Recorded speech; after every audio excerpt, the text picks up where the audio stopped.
Hey everybody, it's Michael. I'm doing this video per request from Nancy and probably some other people that might want to see this.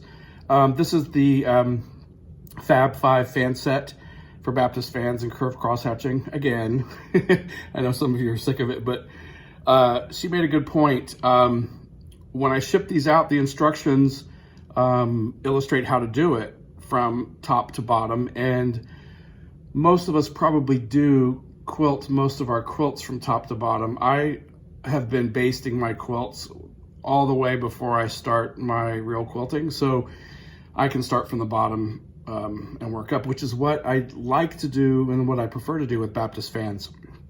And really, all the ruler work that I do, I really prefer to go from bottom up because the lines that I've stitched prior are closer to me and so I can see them. That's really the only reason that I prefer to go from bottom to top on that. But let's do the set from top to bottom so you can see it in action that way, the way that it's printed to work. So I have this little mock quilt here. And so the first thing that we're gonna do is grab our 3 and, oops, it was upside down. We're gonna put it in the corner, and when we're going from top to bottom, we have to go up, down, up, down, up. Okay, so in my other videos, when we start from the bottom, we go down, up, down, up, down. But, so we know we have to go up. That means I'm gonna put my 3 here and figure out about where I'm gonna start. This is where I need to put my needle down. So I'm gonna go ahead and pull up my thread there. Take a few locking stitches, however you do yours. Okay, I'm putting the 3 in, so now I'm lining up my 90-degree angle. Hopefully you can see that with the corner of the quilt. Okay, so remember we're going up, down, up, down, up. There's up. I'm gonna grab my 5 and travel over some. And now the 5's gonna go in the corner. Okay, and remember now I'm going down.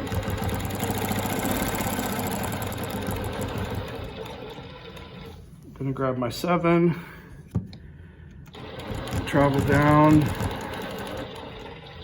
I'm guesstimating where I need to be. And now the 7 needs to go up in the corner. And we go up. I'm gonna grab my 9 and travel over. It's probably a little too much. Okay, put my 90-degree angle in the corner. I'm gonna have to come back a little bit, and we're going down.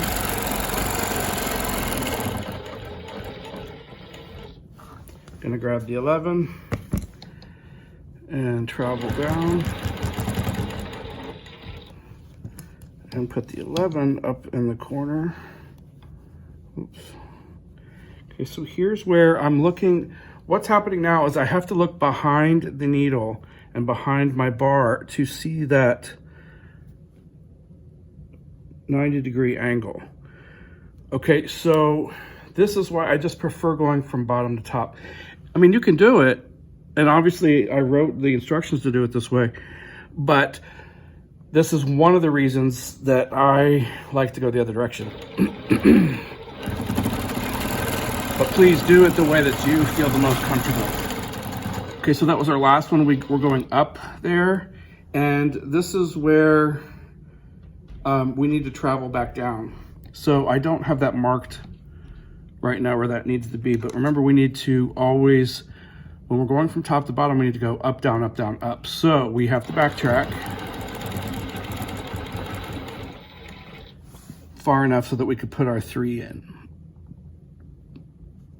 And now the 3 is going to match with this line. This line's going to match where the border is. And then instead of using this vertical line that we had over here, we're using the stitch lines, the dots from the previous arc. Okay, I know you probably can't see this well, my hand's probably in the way, but we're going up, And I used high contrasting thread, so, you know, this isn't what I would normally choose because this will kind of blend in on a regular quilt. Not on this one. Okay, travel over with the 5. And now the 5 is going at the top, so I'm matching up the horizontal line, and then I'm matching up this dotted stitching line, which looks good. And we're quilting down. Okay, I'm gonna grab my 7 and travel along that previous line and put the 7 up the top, matching the stitching line and the horizontal line of the border. Stitch up. Grab my 9, travel over, put the 9 with the horizontal line at the border and the stitching line from below there.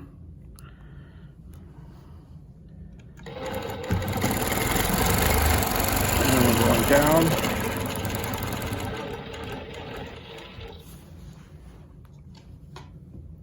Grab the 11,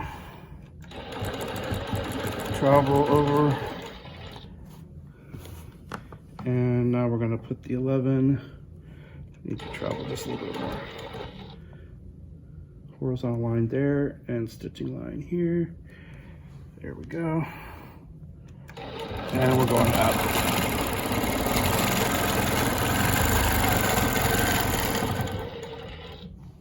Okay, and we're going to travel over. So I can see, you know, since I don't normally do it this way, I can see that you may find starting from the bottom's easier. Now, I think it's going to be whatever you get used to, but what I'm noticing is I have some visibility issues with my needle bar. And then also on that last one, I found my hand having to turn around this way, and that didn't feel so comfortable to me.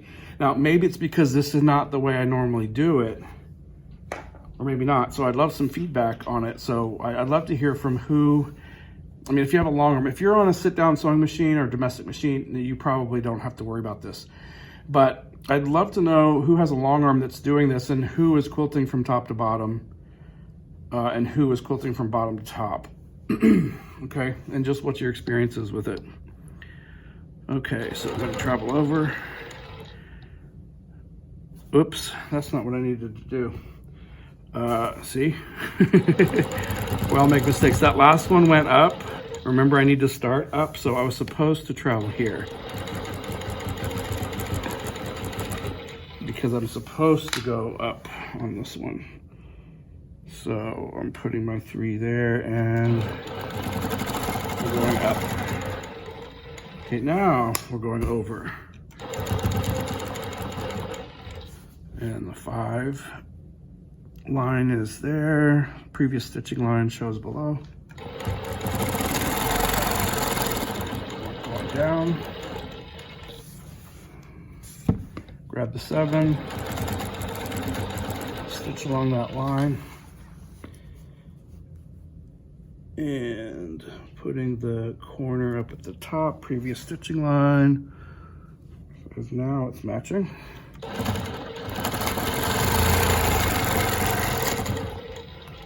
Okay.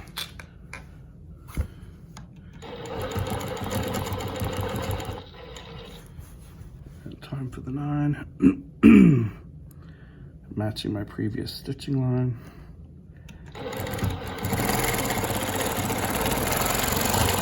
Down.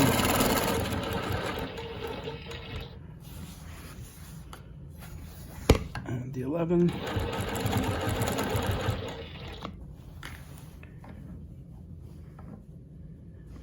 I need to travel a little bit more. Okay. Matching the line. And going up. Yeah, see, that's a little bit uncomfortable for me. Who designed these anyway? Just kidding.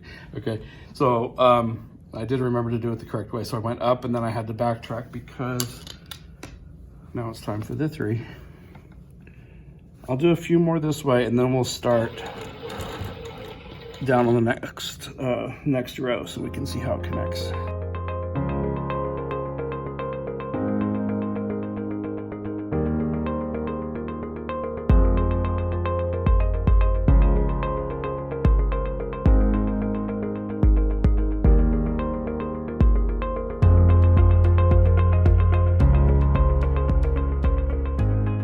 I'm going to stop there. I'm going to go down to the next row.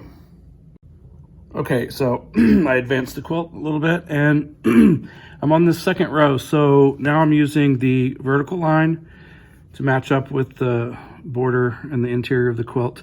And then I'm using the previous stitch ... to match up with the stitch line there. And that's how I know where to start. So I move my hopping foot up to where it's snug against there.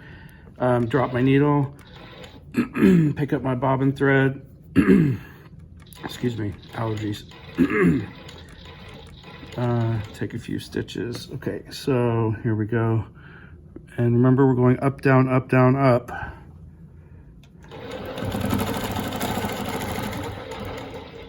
Up.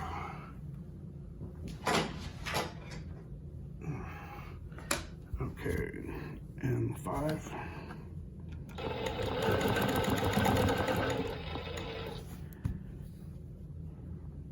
Okay, vertical, previous stitching line there. I'm going down.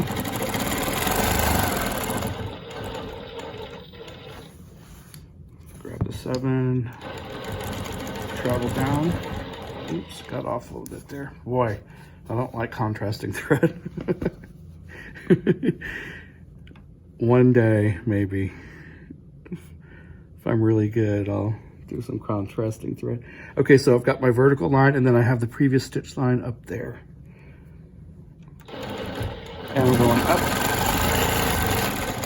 to wherever it lands. Use the 9 to travel over.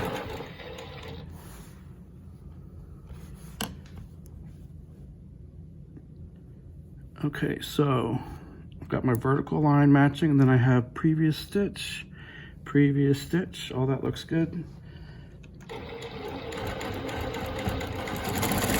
Stitching down.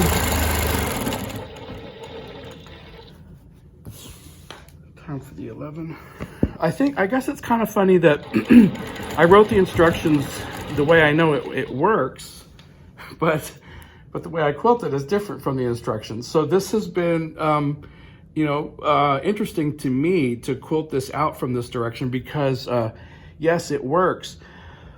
But I think I'm going to recommend that you go from bottom to top unless you just really want to go from top to bottom.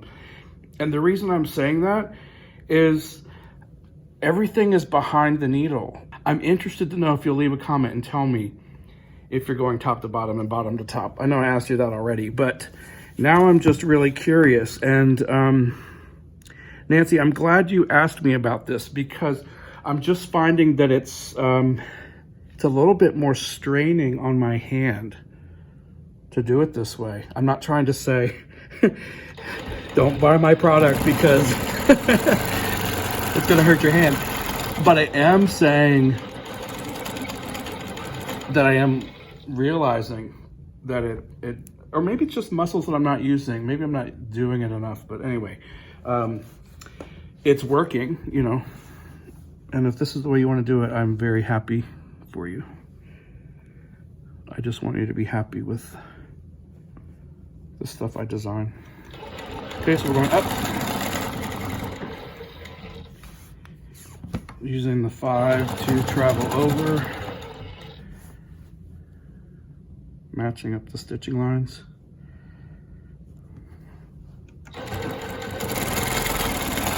Down.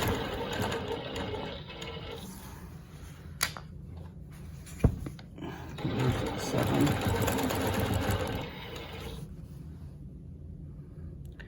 Matching stitching lines.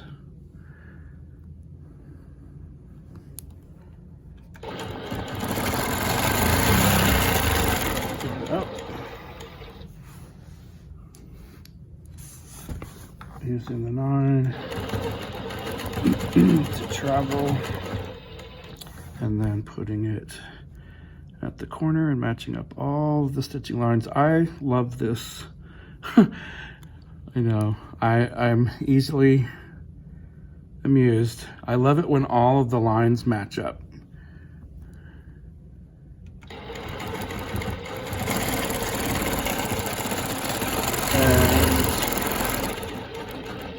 Now the 11.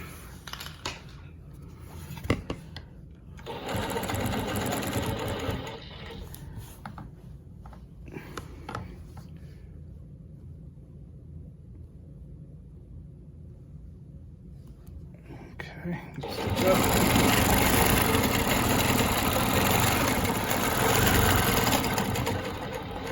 Backtrack. See, I'm remembering.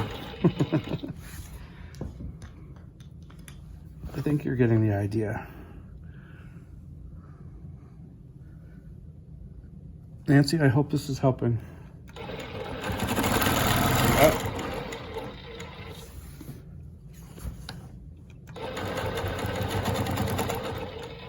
Five over. 5 down.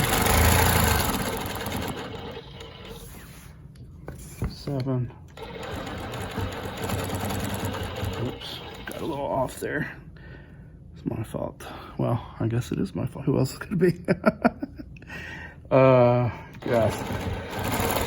Okay, so staying at home on shelter in place. I have become my own comedian, and it's just, you know, not that funny.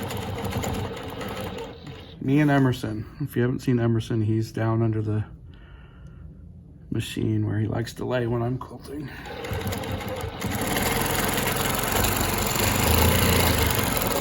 There's the 9. And then